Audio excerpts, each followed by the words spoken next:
Quand vous aurez élevé le Fils de l'homme, alors vous comprendrez que moi je suis. Jean 8, 28. Sur une croix, le supplicié, placé en hauteur, exposé à la vue de tous, publiquement frappé d'infamie et de dérision. Mais dans la bouche du Christ, cette élévation prend un tout autre sens. Le gibet devient trône, le pilori déshonorant est le lieu de la révélation du nom même de Dieu. Je suis. Ce nom transmis à Moïse, si saint que les croyants par respect ne le prononcent jamais, se lit donc sur le visage d'un condamné, d'un agonisant, abandonné des hommes, et en apparence abandonné de Dieu.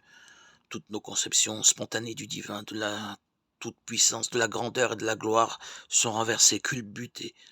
La croix qui inflige la mort est transformée en source de vie, comme le serpent de bronze guérit la morsure du serpent du désert. La croix qui devrait nous condamner, puisque nous avons rejeté le Fils de Dieu, nous apporte au contraire le pardon et le salut. Quelle surprenante association des réalités les plus opposées. Que l'Esprit Saint soit notre guide pour vivre dans ce si grand mystère. La gloire de Dieu se cache dans un homme crucifié, dans un morceau de pain qui se fait pain de vie, dans les plus démunis. La parole nous enseigne ce paradoxe. Les pensées de Dieu ne sont pas les nôtres.